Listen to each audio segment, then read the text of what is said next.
What happens when luxury meets power?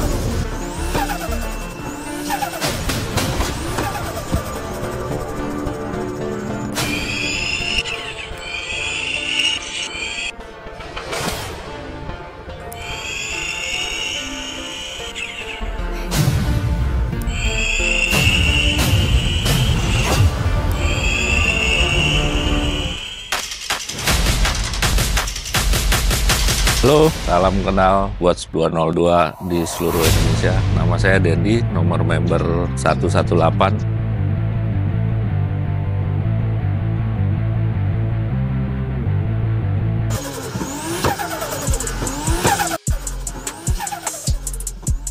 Eksterior dari mobil saya, pertama dari sisi depan. Dari sisi depan sudah saya modif lampu ini, kap mesin, bumper, grill, semuanya sudah facelift. Lari ke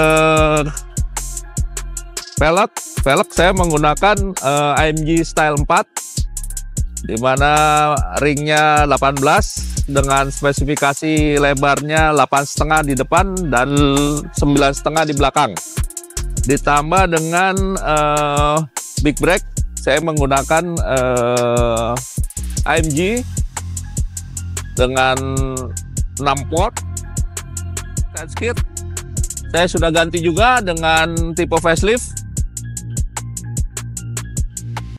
Lanjut ke belakang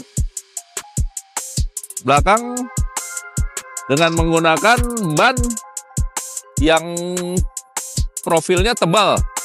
Saya ambil karena mobil ini saya pakai untuk touring, di mana ground clearance-nya juga cukup aman dari sisi bawah, dan profil bannya saya menggunakan 245 ZR18 untuk belakang, dan di depan 225/45 ZR18. Lanjut ke kaki-kaki, saya menggunakan spare-nya itu HNR standar dengan shock breaker Bridgestone tipenya B8. Lanjut ke belakang, bagasi dengan tipe facelift yang sebelumnya non facelift. Berbedanya di posisi sini, ini yang facelift. Lampu juga stop lamp saya sudah ganti dengan yang facelift juga, smoke lamp istilahnya.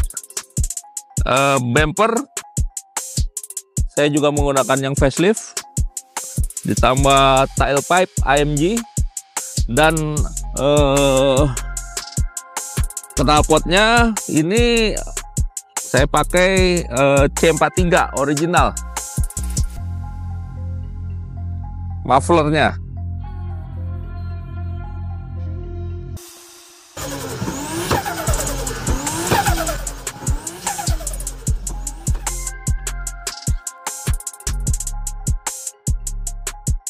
oke, sekarang kita bahas interior. Interior dari 202 ini, pertama setir aslinya sudah saya ganti dengan setir dari AMG yang original. Ini digunakan di C43 maupun di tipe SLK. Di dashboard ini saya sudah ganti knob AC ini dengan digital, dimana ini juga biasa digunakan di C43. Ini climate AC kontrolnya sudah digital. Oke, head unit sudah saya ganti dengan Android Auto, dimana Android ini mempunyai Bluetooth-nya ini bisa connect dengan ECU. Jadi saya bisa monitor di sini tekanan oli, fuel pressure, temperatur mesin, outside temperatur, dan lain-lainnya bisa kita monitor di head unit ini.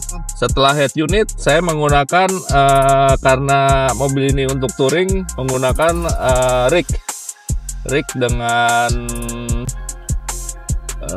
antena ditambah antena Larsen yang model pecut.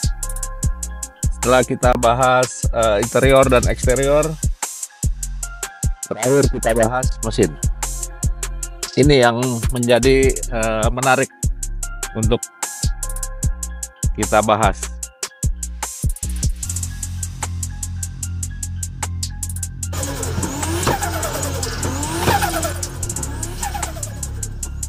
Awal mobil ini adalah aslinya C200 tahun 95,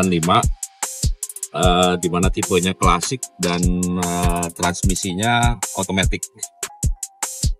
Nah, upgrade yang saya lakukan pertama kali dari C200 yang masih original itu adalah ECU-nya bernama PMS panggilannya.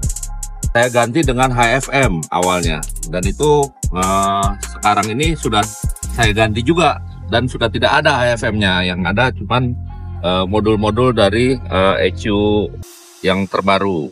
Yang pertama awalnya dari PMS ke HFM adalah saya mengganti cylinder head dengan 220, berikut juga header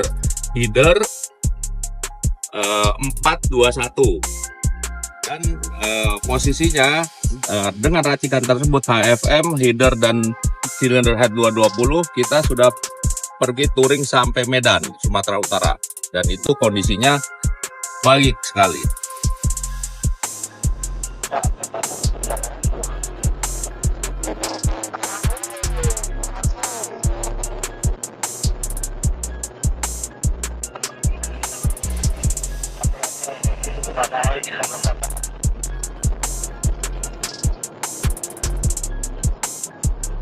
Hati-hati jatuh guys.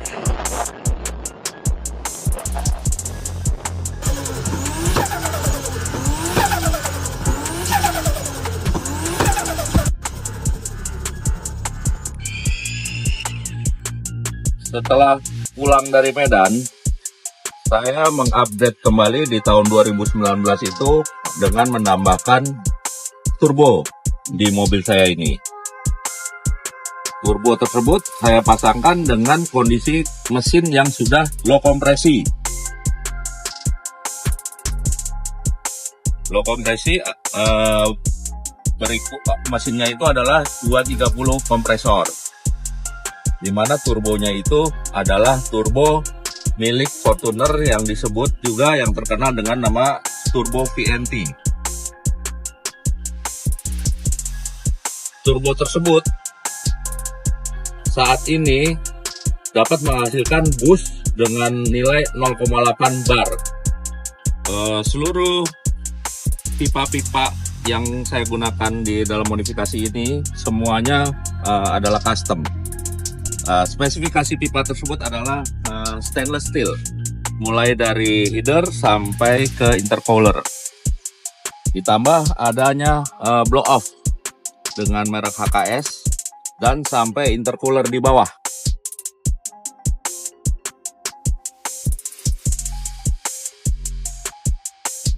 Oke, selain pipa-pipa tadi, ini ada juga pipa yang untuk air intake ditambah filter KNN. Untuk wastegate kami menggunakan merek Turbo Smart dengan tipe Ultragate 38.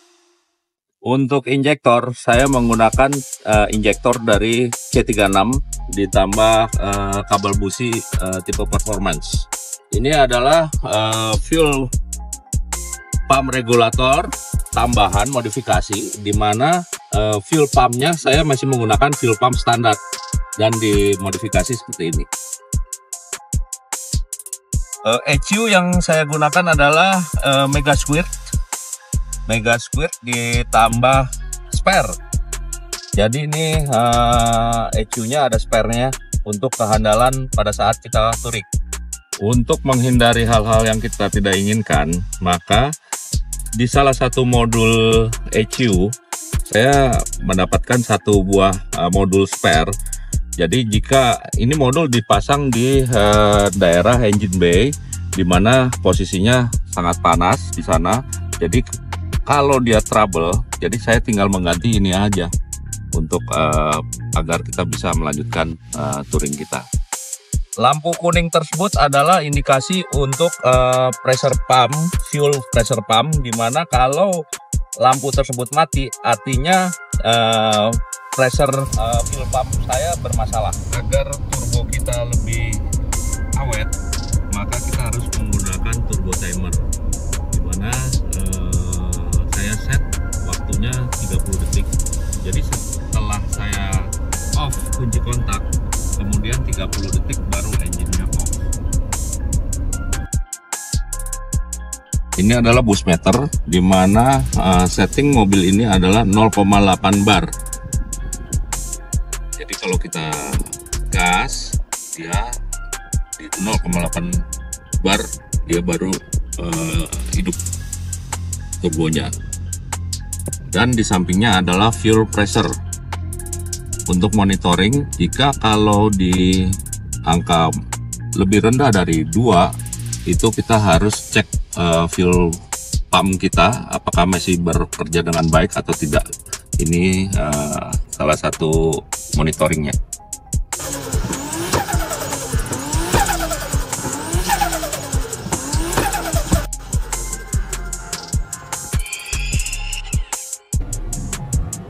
Modifikasi turbo VNT ini menghasilkan torsi hampir 370 Nm pada RPM 4000. Torsi ini hampir 1,7 kali lipat torsi mesin C230, yaitu 220 Nm, dan 1,3 kali lipat torsi mesin C230 kompresor, yaitu 280 Nm. Yang menarik, pada RPM 2000, torsi modifikasi turbo ini sudah hampir sebesar torsi maksimum C230 standar. Itu mengapa jika akselerasi terasa banget badan ketarik ke belakang. Untuk horsepower, maksimumnya hampir 250 HP pada 6000 RPM. Tenaga ini sudah hampir 1,3 kali lipat tenaga C230 kompresor. Ini semua dicapai hanya dengan boost 0,8 bar. Tentu tenaga dan torsi akan jauh berlipat jika boost dinaikkan. Namun agar mobil ini handal dalam touring jarak jauh, cukuplah dengan boost besar ini. Tenaga dan torsinya juga sudah sangat lebih dari cukup untuk spirited touring drive.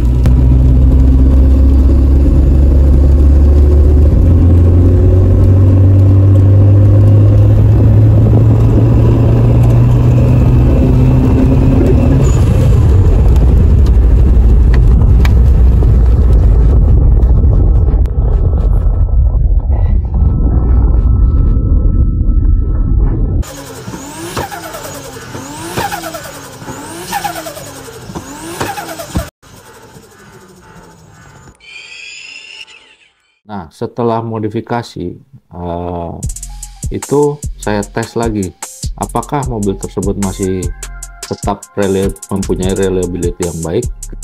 Ternyata setelah kami modifikasi selesai, saya tes ke Bandung dan ke Solo. Nah, mobil tersebut ternyata zero problem. Artinya hasil modifikasi tersebut sudah benar, bisa dipakai touring jarak jauh maupun touring jarak dekat. Ditambah mungkin kalau saya sambil bekerja juga bisa digunakan buat sambil bekerja dan dipakai harian lah intinya. Pada saat mesin selesai, saya masih menggunakan Matic yang original, masih C200 punya 722, di mana Matic tersebut tidak bisa menahan penambahan tenaga yang cukup signifikan. Artinya Matic tersebut tidak bisa kita gunakan kembali. Akhirnya saya ganti dengan Matic yang punya Boxer 124 yang 320. Itu saya pasang, saya adopt, ternyata malah kebakar. maticnya. Beberapa plat maticnya itu hangus, jadi saya tukar lagi, saya cari lagi. Ini cukup sekolahnya cukup mahal juga, jadi disinilah sebenarnya ilmunya modifikasi itu trial error gitu. Setelah yang ketiga saya gunakan Matic 320 punya 210 dengan harapan mudah-mudahan bisa lebih baik karena tahun keluarannya juga lebih baru dibanding si boxer tadi kan. Ternyata setelah dipasang di running test di dyno ternyata nggak kuat juga, sempat slip Maticnya, akhirnya nggak bisa jalan mobilnya karena slip. Akhirnya saya bongkar lagi dan saya cari Matic yang lebih kuat lagi dari 320 210 tersebut. Ketemulah Matic 140, yaitu Matic 722.3. Nah, kalau logika kita kan 140 lebih besar, bobotnya lebih berat tentunya. Nah, mudah-mudahan di 202 dengan bobot ringan dan torsi yang gede bisa masuk Matic tersebut. Akhirnya setelah dipasang, dicoba, trial, kita dyno, alhamdulillah sampai sekarang aman Matic tersebut dan cukup perpindahannya juga cukup smooth gitu. Oke. Kira-kira seperti itu informasi yang bisa saya berikan kepada member 202 khususnya atau masyarakat umumnya yang mau memodifikasi mobil 202-nya. Jangan khawatir, part-partnya tersedia banyak, baik baru maupun di aftermarket atau di kampakan sekalipun banyak part-partnya. Jadi kita bisa cari harga yang lebih bersaing gitu. Jadi jangan khawatir, modifikasi Mercedes-Benz W202 itu cukup enak ke depannya mobilnya, supaya lebih enak lagi ke depannya. Gitu aja, salam speed freak dari saya. 202 harga mati.